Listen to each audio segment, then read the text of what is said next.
Hey, what's up guys? For today's vlog, ayan, magluluto tayo ng in Binisaya, lauoy. May inihaw na tulingan, saka yung okra, yung patola, lugbati at saka kalabasa. Ito lang yung gulay natin guys, ito yung available lang na nabili natin. So tara, samahan niyo akong magluto ng lauoy. Na-miss ko na to eh. Let's go! At this point guys, magpapakulo tayo ng tubig. So medyo mainit na yan. And then ihalo natin yung tanglad, yung lemongrass. So yan yung ricado niya, sibuyas, luya, at saka kamatis. Yung kamatis natin na cherry tomato. Yon. Yung na-harvest natin cherry tomato. So ayan. So ayan guys, hintayin natin kumulo para ihalo natin yung mga isda sa gulay. Right. So at this point guys, kumulo na siya. Check natin kung goods na ba ihalo yung ricado natin o yung isda natin. Ayan. Medyo malambot-lambot na yung mga kamatis. So pwede na siya ihalo. Kung natin ihalo yung ating isda, so yan, may pang nahiwa dito. May isang salmon. Yan, salmon yan. So yung isda nating tulingan guys, hinihiwa-hiwa lang natin siya. Ayan, mga ganyang kalaki. Para mas ma-absorb yung yung isda. Magkalasa. Umasa yung isda ng maayos. So ayan. Isda natin. Mga inihaw na isda. Yan. Isang budburon, tawag sa amin dito na isda, budburon. Pirit. Diba? Pirit, tawag pirit. Budburon na pirit. Alright, yan. Ipalasa muna natin yung isda. Kasi yung gulay, madaling maluto yan. Alright. So, ganyan lang style. Yan, maglalagay na tayo ng asin dito guys. Kalasa na. May timpla na siya. Ang asin. Okay. Okay, dagdagan tayo mamaya kung kulang. So ayan, hintayin lang natin siyang kumulo. Na-miss ko talaga ang recipe na to guys. Kaso wala akong time magluto dito. Ang nakapagpabango ng recipe na ito guys, yung patola. Mabango kasi yung patola eh. Ayan.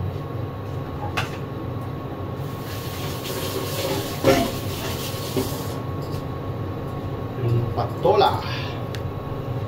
So yun guys, kita nyo kumulo na yung isda natin. Nalong isda natin. So saglit-saglit na lang yan. Para hintayin muna natin magkalasa yung isda sa matiks yung sabaw. Ayan o. Grabe. Ngayon guys, lemongrass pa lang. Kulang na. Napalaki na yung lemongrass natin ngayon. Ang taba-taba. So, tanim lang natin yung lemongrass na yan guys. Kaya, libre-libre na naman tayo.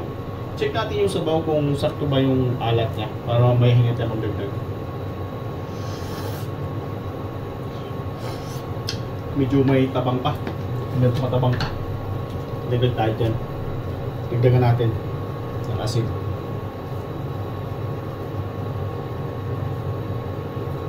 Dagdagan ko sana ito ng sinigang mix para may konting asin. Parang siyang bitchin. Maglagay lang ako ng konti para may konting parang bitchin sa sa lauoy natin. Ayan, konti-konti lang. Parang gusto lang kasi magkalasa ng asin ng konti.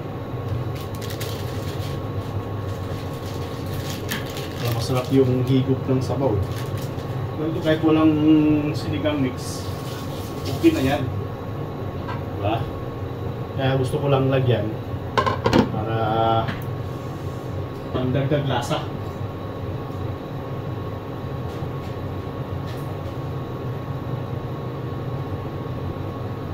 Alright. Sarap yung masinubo natin ngayon. And then, iwan natin ihalo yung kalabasa nito. Kasi yung kalabasa, medyo mas matagal lutuin kaysa okra. Yung okra, isabay natin yung patola. Right? Yan, o. Dahil kumulo na, ihalo natin yung ating kalabasa. Yun. Masarap sana ito pag may malunggay, kasi yung malunggay ko hindi pa nagkadahon ulit eh. Dahil sa winter, galing ng winter, hindi pa nagkadahon.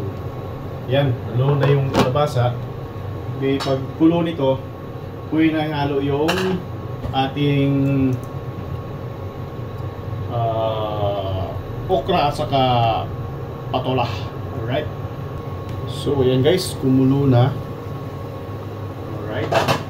Halo natin yung ating okra at saka patula. Yun. Nagulong pa isa. Loaded na naman ang gulay. So yan guys, oh. Medyo na late na tayo paghalo ng ating okra at saka patula kasi may tao. So yan. Yun. Panalo lang naman ang ating gulay. So yun guys, pakuloyin muna natin to.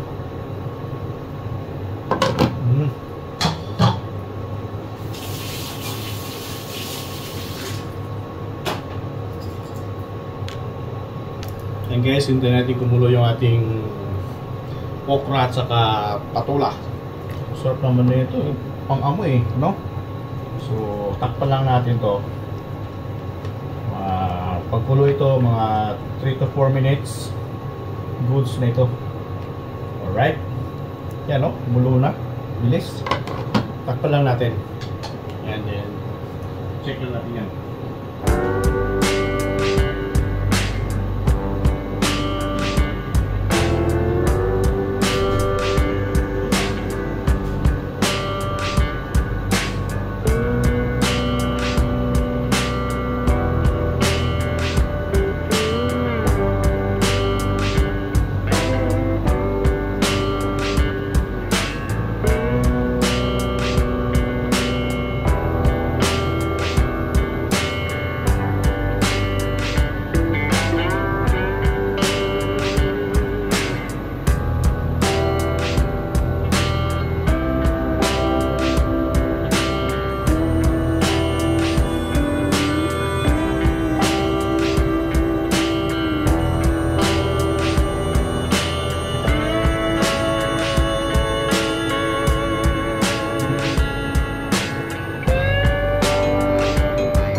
Mix natin ng konti kasi yung init dito sa gilid ng ating lutuan, hindi masyado.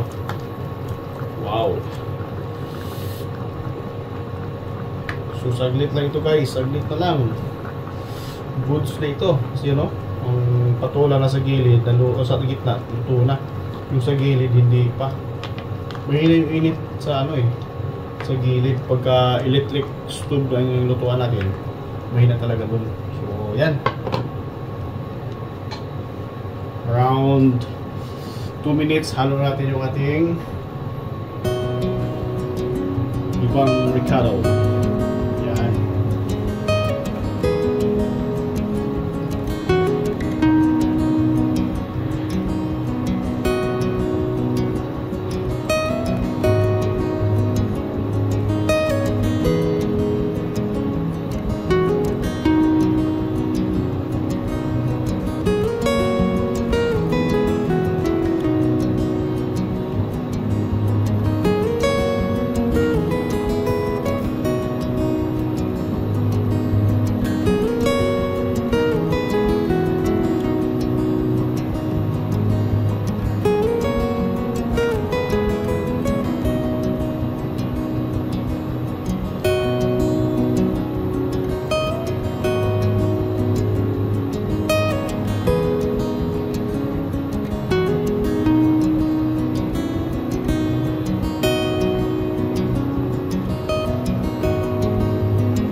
guys. Sakto-sakto na to. Kaya natin yung ating alubati. Yung pampabango. Again, ng ano. Mabango na yung ano natin. Mabango na